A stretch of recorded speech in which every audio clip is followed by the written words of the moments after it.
आज के लेक्चर में हम लोग सीखेंगे कि 3D प्लेन का इक्वेशन कैसे लिखना है जब 3 पॉइंट्स दिया रहता है कि एक प्लेन पास कर रहा है 3 पॉइंट से, या फिर तीन इंटरसेप्ट्स दिए हैं उनका x axis y axis z axis पे, या फिर जो नॉर्मल फॉर्म रहता है मतलब कि ओरिजिन से परपेंडिकुलर डिस्टेंस आपका दिया हुआ है, तो फिर हम लोग प्लेन का इक्वेशन कैसे लिखते हैं, तो ये सब हम लोग देखेंगे। लेकिन वो जाने से पहले जो हम लोगों ने एक्सरसाइज क्वेश्चन दिया था पिछले वीडियो में आपको, तो पहले वो सॉल्व करते हैं। तो ये क्वेश्चन था 2019 11 जैन सेकेंड शिफ्ट। तो इसमें क्या पूछ रहा है, if the point 2 alpha beta lies on the plane which passes through the points 342 and 706। तो इसको हम लोग यहाँ पे ड्रॉ कर लेते हैं। ये हमारा प्लेन है, ये एक पॉइंट है 342, ये दूसरा पॉइंट है 706, ये दोनों से पास कर रहा है, और फिर ये जो 2 अल्फा बीटा है सी, ये इस प्लेन पर लाई कर रहा है। और फिर क्या कह रहा है कि this plane is perpendicular to the plane 2x minus 5y is equal to 15। तो मान लो यहाँ पर कोई दूसरा प्लेन है और फिर ये दोनों परपेंडिकुलर है। तो दोनों प्लेन्स परपेंडिकुलर है मतलब क्या कि ये प्लेन का जो नॉर्मल होगा, मान लो मैं इसको P1 कहता हूँ, इसको P2 कहता हूँ, तो ये P1 का जो नॉर्मल होगा और ये P2 का जो नॉर्मल होगा दोनों परपेंडिकुलर होंगे, है ना। इतना तो समझ में आ रहा है कि दोनों प्लेन्स परपेंडिकुलर है तो उनका नॉर्मल जो है वो भी परपेंडिकुलर होगा। तो अब देखो, अब हमारे पास क्या क्या इन्फॉर्मेशन यहाँ पर आ गया है कि ये जो नॉर्मल वेक्टर है n1 वेक्टर, तो ये जो नॉर्मल है n2 इसके परपेंडिकुलर होगा। और फिर क्योंकि ये जो नॉर्मल वेक्टर है ये हमारे प्लेन के परपेंडिकुलर है, तो ये प्लेन में जो भी वेक्टर होगा उसके परपेंडिकुलर होगा ये, है ना। तो हम लोग यहाँ से ए बी वेक्टर निकाल सकते हैं। ठीक है, तो ये जो n1 वेक्टर होगा ये n2 वेक्टर के भी परपेंडिकुलर होगा और फिर ये ए बी वेक्टर के भी परपेंडिकुलर होगा। तो n1 वेक्टर निकालना है तो कैसे निकाल सकते हैं कि ये दोनों का क्रॉस प्रोडक्ट, है ना। ये हम लोगों ने अभी तक काफ़ी बार कर लिया कि जब भी एक वेक्टर निकालना है जो कि परपेंडिकुलर है दोनों वेक्टर से, तो फिर हम लोग सिंपल उसका क्रॉस प्रोडक्ट ले लेंगे। तो हम लोग पहले क्या करते हैं, ए बी वेक्टर लिखते हैं। कैसे लिखना है, 2 पॉइंट्स दिया रहता है तो दोनों का कोऑर्डिनेट सब्ट्रैक्ट कर दो। 7 माइनस 3 4, 0 माइनस 4 माइनस 4 6 माइनस 2 4। तो ये आपका ए बी वेक्टर हो गया। n2 वेक्टर कैसे लिखना है नॉर्मल, तो इसका इक्वेशन दिया हुआ है, मतलब ये 2 माइनस 5 और फिर जो 0 होगा वो आपका डायरेक्शन रेशियो हो गया, है ना। तो फिर इस डायरेक्शन में अगर वेक्टर चाहिए नॉर्मल में तो फिर वो 2i cap minus 5j cap plus 0k cap. तो ये वेक्टर आ गया, ये वेक्टर आ गया, दोनों का क्रॉस प्रोडक्ट लेते हैं n1 वेक्टर। तो क्रॉस प्रोडक्ट लेंगे तो क्या हो जाएगा, आई जे के, फिर ये 4 माइनस 4 4 4 माइनस 4 4 और फिर 2 माइनस 5 0, 2 माइनस 5 0। फिर इसको बस एक्सपैंड कर देना है, तो आई कैप टाइम्स ये करो यहाँ पे 0, फिर ये आपका 20 हो जाएगा। तो 20i कैप, फिर यहाँ से करो 0, फिर माइनस ऑफ -8 तो फिर वो 8j कैप, और फिर के लिए यहाँ पर -20 और फिर +8 तो -12। तो ये हमारा n1 वेक्टर आ गया। ठीक है, अब जैसे ही n1 वेक्टर आ गया तो इसका मतलब क्या है कि ये जो नॉर्मल है इसका हम लोग को डायरेक्शन रेशियोज मिल गए, है ना। 28 - 12 और डायरेक्शन रेशियो को हम लोग सिंप्लीफाई करके लिख सकते हैं और जो भी कॉमन आ रहा है उसको निकाल सकते हैं, है ना, क्योंकि सब प्रोपोर्शनल रहते हैं। तो 4 से अगर हम लोग डिवाइड करेंगे तो फिर 5 2 -3, 5 2 -3। अगर ये स्टेप लिखने में आपको कुछ भी दिक्कत हो रहा है तो आप लोग सीधा ये यूज़ करके इक्वेशन लिख सकते हो प्लेन का, और फिर यहाँ से आप लोग फिर से 4 कॉमन लेके निकाल सकते हो, लेकिन यहीं पर हम लोग ये कर देंगे तो फिर यहाँ पर लिखने में आसानी होगा। तो अब क्या हो गया, ये प्लेन के लिए हम लोग को नॉर्मल का डायरेक्शन रेशियो मिल गया, और हमें पता है कि ये पॉइंट से पास कर रहा है। तो a times x minus x1 plus b times y minus y1 plus c times z minus z1, ये हम लोग कर सकते हैं। तो फिर 5 times x minus 3 plus 2 times y minus 4 plus फिर ये -3 times z minus 2, this should be equal to 0, है ना। तो यहाँ से हम लोग को क्या होगा कि प्लेन का इक्वेशन मिल जाएगा। और फिर जैसे ही प्लेन का इक्वेशन मिल गया तो फिर सिंस ये वाला जो पॉइंट है प्लेन के ऊपर लाई कर रहा है, तो इसका मतलब क्या है कि ये जो पॉइंट है ये प्लेन को सेटिस्फाई करना चाहिए। तो हम लोग यहाँ पर क्या कर सकते हैं, y की जगह अल्फा डाल सकते हैं और फिर z की जगह बीटा और x की जगह 2, है ना। तो उसको डाल देंगे तो हम लोग का ये अल्फा और बीटा का रिलेशन आ जाएगा। तो 5 times 2 minus 3 plus 2 times alpha minus 4 minus 3 times beta minus 2। तो इसको अगर सिंप्लीफाई करोगे तो यहाँ से 2 अल्फा माइनस 3 बीटा आएगा। फिर यहाँ से ये आपका -1 तो -5 और फिर -8 -13 हो गया, और फिर प्लस आपका 6 तो -7, तो -7 दूसरे साइड जाएगा तो 7, तो फिर आपका आंसर हो जाएगा 7। ठीक है, तो इसमें बस सोचना क्या था कि प्लेन परपेंडिकुलर से मतलब नॉर्मल्स परपेंडिकुलर होंगे, और फिर ये प्लेन पर एक वेक्टर हमें पता है और ये नॉर्मल हमें पता है, तो फिर दोनों का जो क्रॉस प्रोडक्ट होगा उससे हम लोग को अपना प्लेन का नॉर्मल आ गया। तो जैसे ही नॉर्मल आ गया तो फिर हम लोग ये अपना प्लेन का इक्वेशन लिख सकते हैं और फिर उस इक्वेशन में बस इसको सेटिस्फाई कर देना है। तो काफ़ी सिंपल प्रॉब्लम है। अब नेक्स्ट हम लोग कुछ स्पेसिफिक केसेस देखते हैं, और ये सारे में आप देखोगे कि हम लोग बस अप्लाई कर रहे हैं, मतलब जो बेसिक कॉन्सेप्ट हम लोग सीख लिए हैं उसी को अब बस अलग अलग तरीके से अप्लाई करते रहेंगे। तो इसमें क्या कह रहा है कि equation of a plane passing through three given non collinear points. तो नॉन कोलिनियर क्या मतलब कि तीनों एक ही स्ट्रेट लाइन में नहीं है, ठीक है। तो उसमें क्या होगा कि आपके पास मान लो ये प्लेन है और फिर ये तीन पॉइंट्स हैं ए बी सी, ये तीन पॉइंट्स दिए गए हैं x1 y1 z1, बी दिया हुआ है x2 y2 z2, सी दिया हुआ है x3 y3 z3। तो हमें इक्वेशन ऑफ प्लेन लिखना है।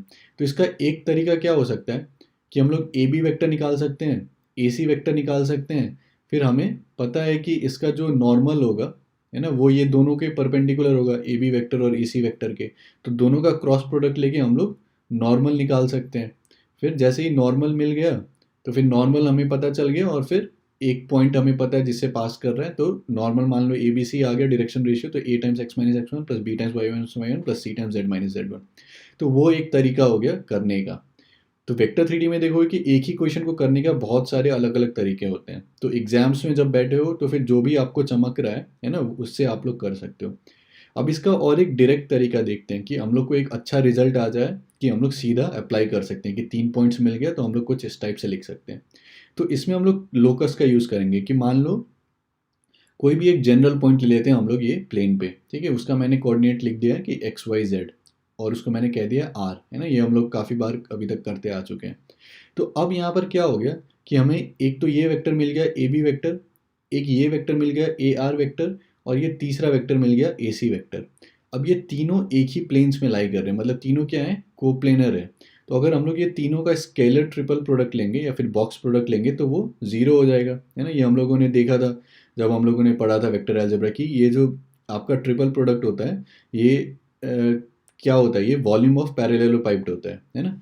और फिर तीनों अगर सेम ही प्लेन में है तो मतलब आपका जो पैरेलल पाइप है वो क्या चिपक के एक ही प्लेन में आ जाएगा, मतलब उसका जो वॉल्यूम है वो ज़ीरो हो जाएगा।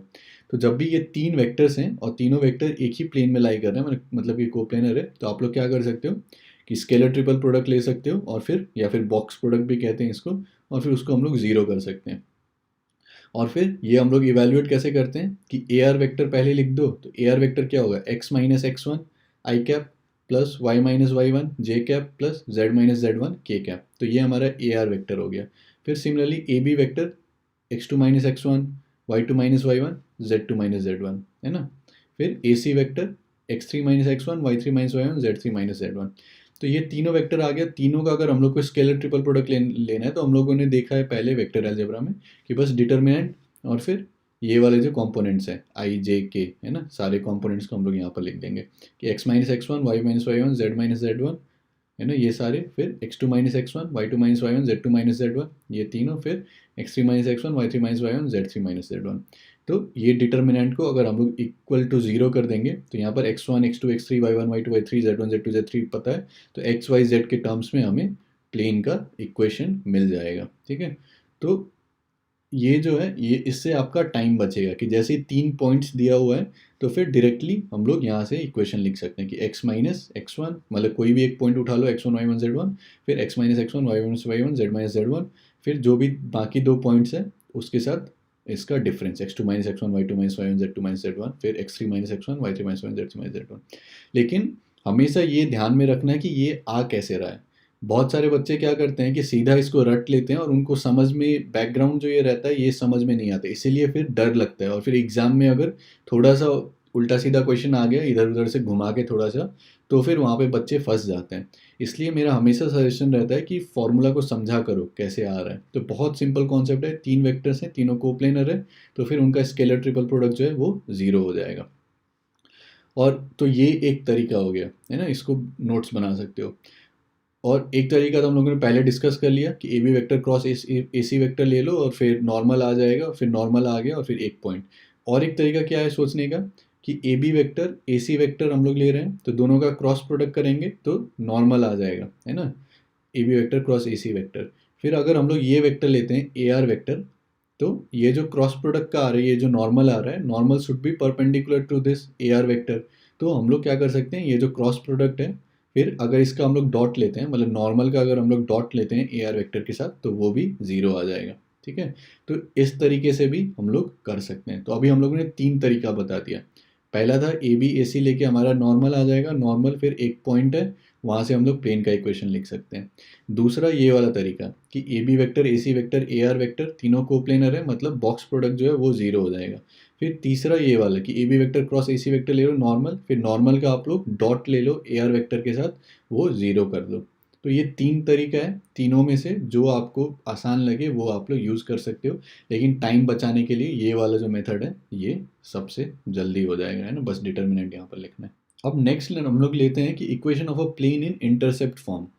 ठीक है, इंटरसेप्ट का मतलब क्या है कि ये मान लो हमारा प्लेन है, ठीक है, और ये प्लेन एक्स एक्सिस पे जो इसका इंटरसेप्ट है, मतलब जहाँ पर ये कट कर रहा है, ओरिजिन से अगर उसका डिस्टेंस लोगे तो वो मान लो ए है। तो अगर ये ए है तो ये पॉइंट का कोऑर्डिनेट क्या हो जाएगा, ए, है ना, और फिर 0 0, क्योंकि एक्स एक्सिस पर पॉइंट है तो फिर वाई और जेड एक्सिस में हमें जाने का ज़रूरत नहीं है, तो फिर ए कॉमा ज़ीरो कॉमा ज़ीरो। फिर वाई एक्सिस में मान लो कि बी है ये, तो इसका कोऑर्डिनेट क्या हो जाएगा, 0 कॉमा बी कॉमा ज़ीरो, है ना। और फिर तीसरा ये पॉइंट क्या हो जाएगा, अगर जो जेड एक्सिस के साथ इंटरसेप्ट है सी, तो ये पॉइंट हो जाएगा 0 कॉमा 0 कॉमा सी, है ना, 0 कॉमा 0 कॉमा सी।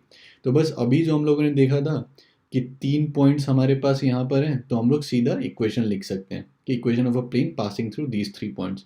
तो क्या कर सकते हैं, डिटर्मिनेंट ऑफ, मान लो इसको मैंने x1 y1 z1 ले लिया, तो x माइनस x1 मतलब x माइनस ए, फिर y minus zero, z minus zero, ये तीनों आ गया। फिर कोई ये x2 माइनस x1, तो 0 माइनस ए है ना, फिर b minus zero, b, 0 minus zero zero, और फिर ये 0 minus a, 0 minus zero zero, c minus zero zero. तो determinant of this should be equal to zero. तो बस इसको एक्सपैंड कर दो, x minus a times b c आ जाएगा, फिर माइनस वाई टाइम्स आपका माइनस ए सी, फिर z टाइम्स आपका ए बी। ठीक है, इसको एक्सपैंड करना आई होप आप लोग को आता होगा। तो बस जब ये आ गया तो हम लोग क्या कर सकते हैं, यहाँ पर क्या आ रहा है, b c x minus a b c, फिर यहाँ से आपका plus a c y plus a b z, है ना। तो ये सारे को एक साइड लिखते हैं, एक्स वाई जेड को, ये वाला जो है ए बी सी, इसको इस साइड लेके जाते हैं। तो b c x plus a c y plus a b z is equal to a b c. तो हम लोग अब क्या कर सकते हैं, दोनों साइड ए बी सी से डिवाइड कर देंगे। तो ए बी सी से डिवाइड करोगे तो क्या होगा, बी सी कैंसिल, बचेगा a, x by a plus y by b plus z by c is equal to 1। और ये काफ़ी सिमिलर है स्ट्रेट लाइन के, जब हम लोगों ने टू डायमेंशनल में देखा था कि एक स्ट्रेट लाइन है और उसका एक्स इंटरसेप्ट ए है, वाई इंटरसेप्ट बी है, तो स्ट्रेट लाइन का इक्वेशन क्या लिखते थे, x by a plus y by b is equal to 1। तो प्लेन में बस और एक ये जो है z का वो ऐड हो जाएगा। ठीक है, तो काफ़ी सिमिलर फॉर्मूला है। तो अगर इंटरसेप्ट दिया हुआ है तो डायरेक्टली हम लोग ये लिख सकते हैं। और अगर ये चीज़ आपको कन्फ्यूजन हो रहा है तो बस ये 3 पॉइंट सोच लो, फिर 3 पॉइंट जैसे ही मिल गया तो हम लोग 3 पॉइंट फॉर्म में लिख सकते हैं प्लेन को। तो एक क्वेश्चन देखते हैं, पूछा गया था 2019 12th जैन सेकेंड शिफ्ट। तो इसमें क्या पूछ रहा है कि let S be the set of all real values of lambda such that a plane passing through the points. ठीक है, तो ये प्लेन है, ये हमारा 3 पॉइंट्स दे दिया गया है, ए बी सी। ठीक है, और तीनों का कोऑर्डिनेट्स है, माइनस लैम्डा स्क्वायर 1 1, बी का है 1 माइनस लैम्डा स्क्वायर 1, और सी का है 1 1 minus lambda square. Also passes through the point minus one one, और फिर और एक एक्स्ट्रा पॉइंट दे दिया, मान लो ये minus one one, then S is equal to. ठीक है, तो हमें ये लैम्डा का वैल्यू निकालना है, तो और फिर सारा रियल वैल्यूज निकालना है। तो हम लोग क्या कर सकते हैं, ये प्लेन है ना, प्लेन पर ये 3 पॉइंट है, ए बी, फिर ए बी सी, ये 3 पॉइंट्स हैं, और फिर ये आर है ना, माइनस वन वो 1। तो हम लोग क्या सोच सकते हैं कि ये ए सी वेक्टर हो गया, ये ए बी वेक्टर हो गया, ये ए आर वेक्टर हो गया, तीनों क्या होना चाहिए, कोप्लेनर होना चाहिए। तो तीनों का अगर हम लोग स्केलर ट्रिपल प्रोडक्ट लेते हैं, है ना, या बॉक्स प्रोडक्ट लेते हैं, तो फिर वो 0 होना चाहिए। तो कैसे लेंगे, मान लो ए आर हम लोग लिखते हैं, तो वो क्या होगा, minus one minus of lambda square, तो minus one plus lambda square, फिर माइनस वन मतलब माइनस टू, 1 माइनस वन आपका 0, है ना। तो ये ए आर वेक्टर का कॉम्पोनेंट हो गया, ये पहला रो में जो लिखा है। फिर उसके बाद मान लो हम लोग ये लेते हैं ए बी वेक्टर, तो 1 minus of minus lambda square, तो 1 प्लस लैम्डा स्क्वायर, फिर minus lambda square minus one, है ना, तो फिर minus of lambda square plus one लिख सकते हैं उसको, या फिर 1 माइनस वन 0, तो ये सेकंड रो जो था ये किसका था, ए बी वेक्टर का, ठीक है। और फिर ये तीसरा ए सी वेक्टर का, 1 minus of minus lambda square, तो 1 प्लस लैम्डा स्क्वायर, फिर आपका 1 माइनस 1 0, फिर माइनस लैम्डा स्क्वायर माइनस 1, या फिर minus of lambda square plus 1। और ये तीसरा रो किसके लिए था, आपका ए सी वेक्टर के लिए। तो ये तीनों को हम लोग ज़ीरो कर सकते हैं। तो एक सोचने का ये तरीका हो गया कि तीनों आपका कोप्लेनर है, या फिर एक सोचने का क्या तरीका हो गया कि ये 3 पॉइंट्स दिए गए हैं, तो फिर हम लोग प्लेन का इक्वेशन कैसे लिख सकते हैं, x माइनस एक्स वन है ना, y minus Y one, z minus Z one, मान लो कि इसको मैंने x1 y1 z1 ले लिया, ठीक है। और फिर आपका x2 minus x one, y2 minus Y one, z2 minus z1, ये जो हम लोगों ने देखा था, फिर x3 minus x one, y3 minus Y one, z3 minus z1। फिर इससे प्लेन का इक्वेशन आ गया। अब क्योंकि ये जो तीनों पॉइंट्स हैं, मतलब ये जो पॉइंट है, तो ये तीनों कोऑर्डिनेट्स यहाँ पर सेटिस्फाई होने चाहिए। तो x के जगह हम लोग -1 डाल सकते हैं, y के जगह -1, और फिर z के जगह 1। तो या तो डायरेक्टली ये सोच सकते हो, या तो फिर पहले ये सोच सकते हो, फिर यहाँ से यहाँ पर आ सकते हो, है ना, जैसे आप लोग को कंफर्टेबल लगे। तो अब बस इसको सॉल्व करना है और फिर लैम्डा का वैल्यू निकालना है। तो हम लोग क्या देख सकते हैं यहाँ पर, लैम्डा स्क्वायर प्लस 1 हम लोग कॉमन निकाल सकते हैं बाहर, तो ये रो से लैम्डा स्क्वायर प्लस 1 निकाल सकते हैं, या फिर minus of lambda square plus 1 निकालते हैं हम लोग, ठीक है। यहाँ से minus of lambda square plus 1 निकाला, फिर यहाँ से भी अगर हम लोग माइनस लैम्डा स्क्वायर प्लस 1 निकालेंगे, तो lambda square plus 1 whole square हो जाएगा, और माइनस माइनस आपका एक्चुअली यहाँ पर प्लस हो जाएगा, है ना। ये आपका प्लस निकालना है कि हम लोगों ने यहाँ से माइनस लैम्डा स्क्वायर प्लस 1 निकाला, तो यहाँ पर क्या बचेगा, -1, यहाँ पर 0, और फिर यहाँ पर 1। फिर यहाँ से भी minus of lambda square plus 1 निकाला, तो फिर यहाँ पर -1 1 0, और पहला जो रो है उसको यहाँ पर सेम हम लोगों ने छोड़ा है, ठीक है। तो अब जैसे ही ये आ गया, तो फिर हम लोग क्या कर सकते हैं, यहाँ पर 2 0 हमें मिल गया, तो यहाँ से एक्सपैंड कर दो, है ना। तो 0 टाइम्स ये जो भी 0, 0 टाइम्स 0, तो फिर बस 1 के लिए आपका क्या हो जाएगा, -1 प्लस लैम्डा स्क्वायर, फिर आपका माइनस यहाँ पर 2, है ना। तो लैम्डा स्क्वायर -3, और फिर ये जो है ये आपका प्लस होगा, ठीक है। अब जैसे ही दिस इज इक्वल टू 0, तो इसका मतलब क्या है कि या तो ये वाला टर्म जो है ये 0 होगा, या तो फिर ये वाला टर्म जो है ये 0 होगा।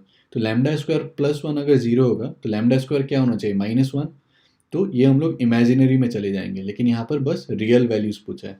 तो lambda square -3 is equal to 0, मतलब lambda square is equal to 3। तो आपका लैम्डा क्या होगा, या तो स्क्वायर रूट ऑफ 3, या तो minus of square root of 3।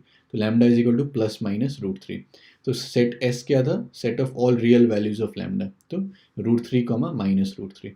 तो ये जो है ये आपका सही ऑप्शन आ जाएगा, ठीक है। तो काफ़ी सिंपल क्वेश्चन था जिनको कॉन्सेप्ट्स पता है। तो हमेशा ये सोचा करो कि जैसे ही 3 आपके पास कोप्लेनर वेक्टर्स आ गए, तो फिर हम लोग सीधा उसका स्केलर ट्रिपल प्रोडक्ट जो है वो 0 कर सकते हैं। नेक्स्ट हम लोग कॉन्सेप्ट देखते हैं कि प्लेन का इक्वेशन लिखना है जबकि हमें normal to the plane is known and its distance from origin is given, ठीक है। यहाँ पर आप लोग डिस्टेंस इसको लिख देना कि आपको जो है ऑरिजिन से इसका परपेंडिकुलर डिस्टेंस पता है ना। तो हम लोग क्या सोच सकते हैं इसमें कि ये मान लो हमारा प्लेन है, और फिर ये हमारा ऑरिजिन है, ऑरिजिन से इसके ऊपर हम लोग अगर नॉर्मल डालेंगे, मान लो कि एन पर, ये प्लेन पर नॉर्मल डालेंगे, तो ये ओ एन वेक्टर क्या होगा, नॉर्मल होगा प्लेन के, है ना। और फिर ये ओ एन का मैग्नीट्यूड हमें पता है कि डी है, ठीक है, क्योंकि परपेंडिकुलर डिस्टेंस आपका क्या है, डी है। मतलब हम लोग कह रहे हैं कि डी है ऑरिजिन से इसका डिस्टेंस, तो डी हो गया ओ एन वेक्टर का मैग्नीट्यूड। तो हम लोग क्या कर सकते हैं कि मान लो जो नॉर्मल वेक्टर है उसके डायरेक्शन में एक यूनिट वेक्टर को हम लोग एन कैप कह रहे हैं, ठीक है। एन कैप जो है यूनिट वेक्टर है। तो अगर हमें डी मैग्नीट्यूड का वेक्टर चाहिए, है ना, जो कि नॉर्मल हो ये प्लेन के, तो हम लोग क्या कर सकते हैं, वो जो यूनिट वेक्टर है उसको डी टाइम्स मल्टीप्लाई कर देंगे, है ना। समझ में आ रही है बात क्या कर रहे हैं, कि ये जो प्लेन है, प्लेन का नॉर्मल को अगर हम लोग एन वेक्टर कहते हैं, तो नॉर्मल के डायरेक्शन में एक यूनिट वेक्टर क्या हो जाएगा, एन कैप, है ना। अब हम लोग ऑरिजिन से अगर हम लोग को डिस्टेंस चाहिए, तो हम लोग क्या कर सकते हैं कि एन कैप जो है उसको डी से मल्टीप्लाई करेंगे, है ना, D times that unit vector. तो इसमें क्या हो जाएगा, ये ओ एन वेक्टर का जो डायरेक्शन होगा वो सेम एज आपका यूनिट वेक्टर हो जाएगा, और इसका जो मैग्नीट्यूड होगा वो आपका डी हो जाएगा, है ना। सोचिएगा, थोड़ा सा समझ में आ जाएगा। तो ओ एन वेक्टर हम लोग के पास आ गया कि डी टाइम्स एन कैप, ठीक है। और एन कैप क्या है, आपका यूनिट वेक्टर, मतलब नॉर्मल यूनिट वेक्टर, ठीक है, मतलब कि unit vector which is perpendicular to the given plane. तो जैसे ये आ गया, फिर हम लोग क्या कर सकते हैं, कोई भी एक जनरल पॉइंट ले लो, मान लो आर, है ना। तो ऑरिजिन से उसका पोजीशन वेक्टर हम लोग आर वेक्टर लिख सकते हैं, ओ आर वेक्टर। तो ओ आर वेक्टर पता है, ओ एन वेक्टर पता है, तो एन आर वेक्टर क्या हो जाएगा, ओ एन वेक्टर प्लस आपका N R vector is equal to O R vector. तो आपका एन आर जो वेक्टर हो जाएगा वो हो जाएगा O R minus O N, है ना। तो एन आर वेक्टर को हम लोग क्या लिख सकते हैं, आर वेक्टर माइनस फिर ये डी टाइम्स एन कैप, ठीक है। तो ये आपका एन आर वेक्टर हो गया। तो आपको क्या सोचना है अब कि ये जो एन आर वेक्टर है ये तो प्लेन पर लाई करेगा, है ना, क्योंकि आर भी प्लेन के ऊपर है और फिर ये जो एन पॉइंट हम लोग लिख रहे हैं ये भी प्लेन के ऊपर है। तो एन आर वेक्टर जो होगा वो भी प्लेन के ऊपर होगा। तो ये एन आर वेक्टर प्लेन के ऊपर है और ये जो ओ एन वेक्टर है ये नॉर्मल है प्लेन के। तो दोनों का एंगल क्या होगा, 90 डिग्री, मतलब कि दोनों का डॉट प्रोडक्ट जो होगा वो जीरो हो जाएगा। तो N R vector dot O N vector जो है वो जीरो हो जाएगा। तो एन आर वेक्टर को क्या लिख सकते हैं, r vector minus d n cap फिर डॉट आपका d times n cap, this is equal to zero, ठीक है। काफ़ी सिंपल कॉन्सेप्ट है कि हम लोगों ने ओरिजिन से इसके ऊपर नॉर्मल दिया और फिर नॉर्मल के डायरेक्शन में यूनिट वेक्टर है एन कैप, तो ओ एन वेक्टर क्या हो जाएगा, डी टाइम्स एन कैप। फिर कोई एक जनरल पॉइंट ले लिया, उसका पोजीशन वेक्टर है आर वेक्टर, तो फिर ये एन आर वेक्टर जो होगा वो इस प्लेन पर लाई करेगा, जिसको हम लोग r vector minus d n cap लिख सकते हैं। और फिर एन आर वेक्टर डॉट हम लोग अगर ओ एन वेक्टर लेंगे तो वो जीरो होना चाहिए। तो बस इसको हम लोग डॉट प्रोडक्ट थोड़ा सा और सिंप्लीफाई करते हैं कि r vector minus d n cap dot d n cap. तो हम लोग इसको क्या लिख सकते हैं, r vector dot d n cap minus फिर आपका d n cap dot d n cap. तो यहाँ से क्या आ जाएगा, डी स्क्वायर और फिर n cap dot N cap आपका वन है मैग्नीट्यूड, है ना, तो फिर वो वन हो जाएगा। तो यहाँ से हम लोग क्या कर सकते हैं कि डी को कॉमन लेके हटा सकते हैं। तो are vector dot n vector, r vector dot N cap is equal to D, ठीक है। आई होप आपको समझ में आ रही है यहाँ पर क्या क्या लिखा गया है। डी आपका क्या है, ओरिजिन से परपेंडिकुलर डिस्टेंस। एन कैप आपका क्या है कि आपने मतलब ये जो नॉर्मल है उसके डायरेक्शन में यूनिट वेक्टर, और फिर आर वेक्टर जो है वो कोई भी एक पोजीशन वेक्टर है ना। तो ये प्लेन का इक्वेशन हम लोग इस फॉर्म में लिख सकते हैं। लेकिन इससे ज़्यादा हम लोग जो यूज़ करते हैं वो है कार्टेशियन फॉर्म। तो कार्टेशियन फॉर्म ले जाना सिंपल है। तो ओ आर वेक्टर मतलब क्या कि कोई भी एक जनरल पॉइंट है ना, तो मान लो कि x comma y comma z लेते हैं, तो फिर ओ आर वेक्टर क्या हो जाएगा, एक्स आई कैप प्लस वाई जे कैप प्लस जेड के कैप। तो ये हमारा ओ आर वेक्टर हो गया।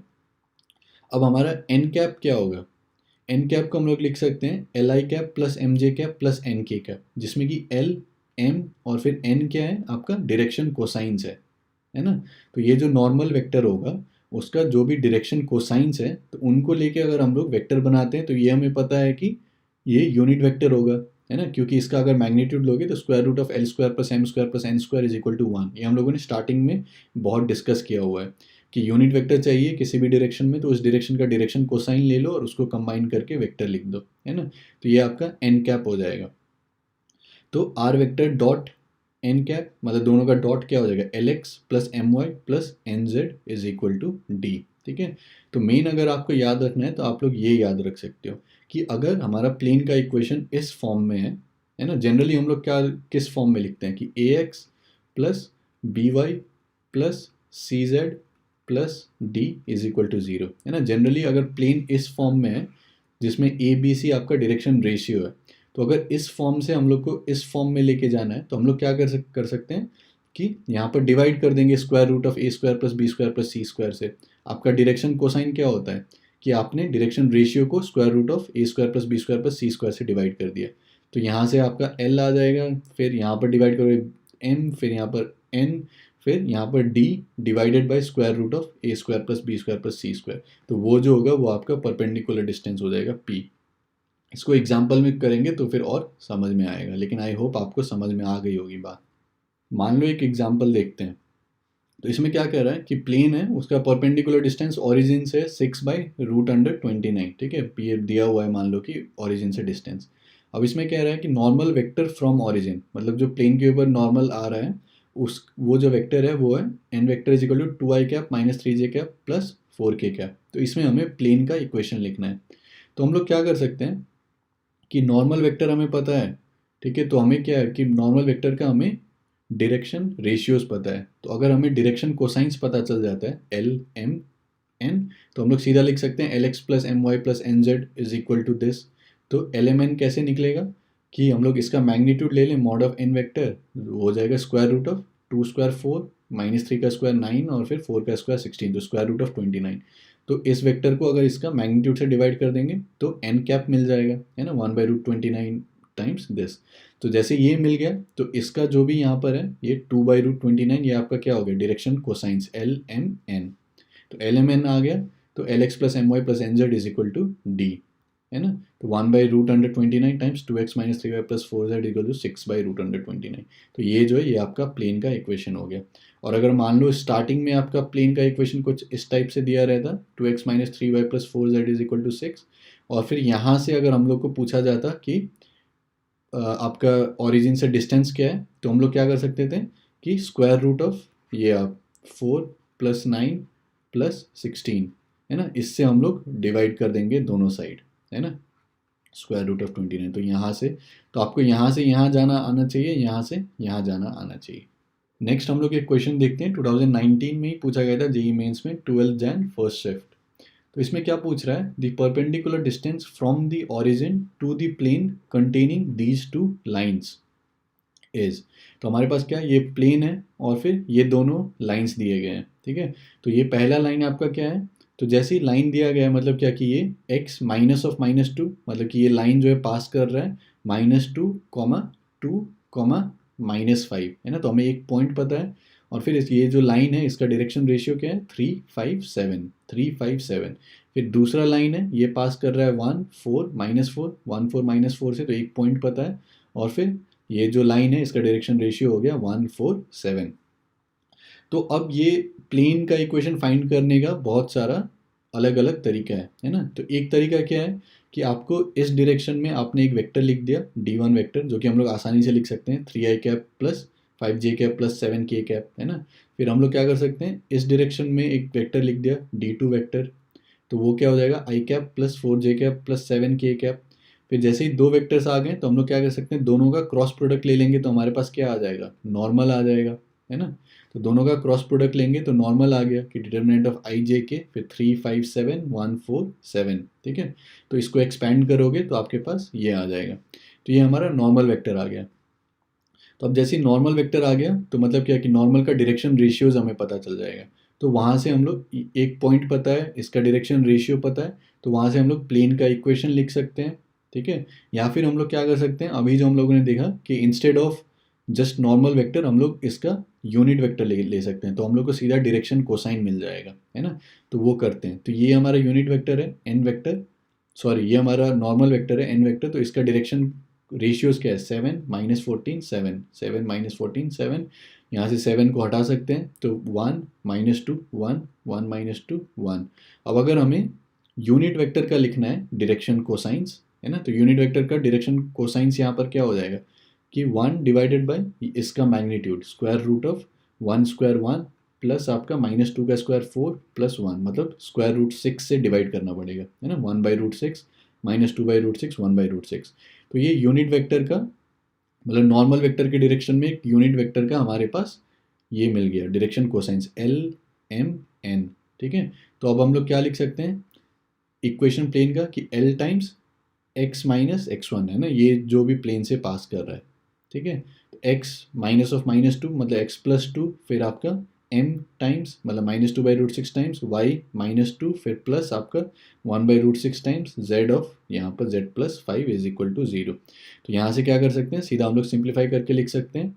तो x y z वाले सारे इस तरफ और फिर जो कांस्टेंट है उसको इस तरफ।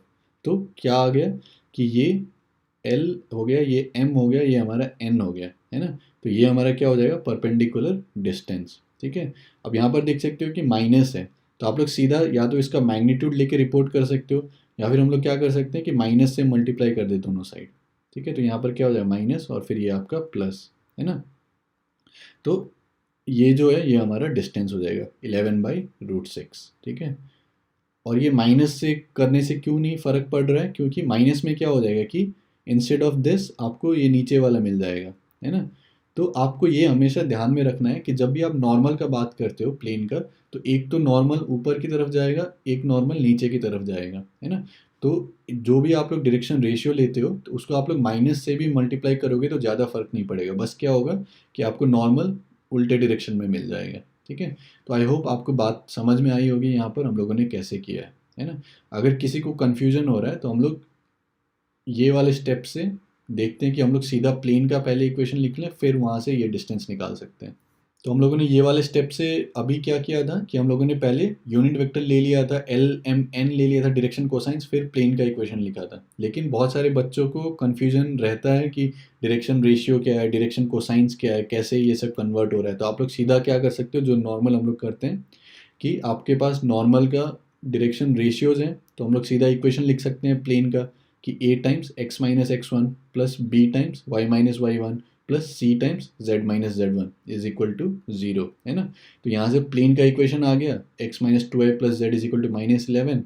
तो जैसे प्लेन का आ गया, अब अगर हमें परपेंडिकुलर डिस्टेंस निकालना है ओरिजिन से, तो हम लोग क्या कर सकते हैं, सीधा ये जो a है, a क्या है 1, तो square root of 1 square plus फिर ये माइनस टू का स्क्वायर, 2 स्क्वायर प्लस फिर आपका 1 का स्क्वायर, है ना। तो स्क्वायर रूट ऑफ 6, तो आप लोग दोनों साइड स्क्वायर रूट ऑफ 6 से डिवाइड कर दो, तो इसका मैग्नीट्यूड ले लोगे तो परपेंडिकुलर डिस्टेंस आ जाएगा। तो सेम बात आप लोग या तो ये स्टेप पे कर सकते हो या फिर ये वाले स्टेप पे कर सकते हो, है ना। तो जितना कंफर्टेबल रहोगे ये सब चीज़ से, उतना अच्छा लगेगा ये सब क्वेश्चन सॉल्व करने में। और हमेशा देखोगे कि बहुत सारे तरीके होते हैं। जैसे हम लोगों ने यहाँ पर एक तरीका यूज़ किया कि यहाँ पर d1 वेक्टर ले लिया, d2 वेक्टर ले लिया, फिर दोनों का क्रॉस प्रोडक्ट ले लिया, तो हमने नॉर्मल वेक्टर मिल गया, फिर नॉर्मल का डायरेक्शन रेशियो लेके एक पॉइंट लेके लिख दिया, है ना। लेकिन और हम लोग यहाँ पर क्या कर सकते थे कि d1 वेक्टर पता है, d2 वेक्टर पता है, ये कोई भी पॉइंट है a, फिर यहाँ पर कोई भी एक जनरल पॉइंट ले सकते थे r, है ना, x y z। तो उसमें क्या हो जाएगा कि हमें ए आर वेक्टर मिल जाएगा। तो ए R vector d1 vector d2 vector क्या हो जाएगा, कोप्लेनर हो जाएगा, है ना। तो फिर वहाँ से हम लोग डिटर्मिनेंट इक्वल टू जीरो करके भी सीधा प्लेन का इक्वेशन लिख सकते हैं। इसको वो वाला मेथड हम लोग बाद में देखेंगे। तो सेम चीज़ करने के कई सारे तरीके होते हैं, तो जिसमें कंफर्टेबल हो, जो एग्ज़ाम के टाइम पर चमक गया, उसको आप लोग लेके सॉल्व कर सकते हो। तो अभी तक हम लोगों ने क्या क्या क्या कर लिया, 3D ज्योमेट्री में डायरेक्शन रेशियो, डायरेक्शन कोसाइंस, इससे स्टार्ट किया था। फिर इक्वेशन ऑफ लाइन कैसे लिखते हैं, फिर angle between two lines, parametric form of line, फिर कोई एक पॉइंट से लाइन पर जो है हम लोग परपेंडिकुलर, ये जो फुट ऑफ परपेंडिकुलर है वो कैसे निकाल सकते हैं, परपेंडिकुलर डिस्टेंस, फिर इसका जो इमेज होगा वो कैसे निकाल सकते हैं, ये हम लोगों ने सारा किया था। फिर दो स्क्यू लाइन्स हैं, उनके बीच में शॉर्टेस्ट डिस्टेंस कैसे निकालता है। फिर हम लोगों ने इक्वेशन ऑफ अ प्लेन को आज कंप्लीट कर लिया कि कैसे हम लोग अलग अलग टाइप से इक्वेशन ऑफ प्लेन लिख सकते हैं।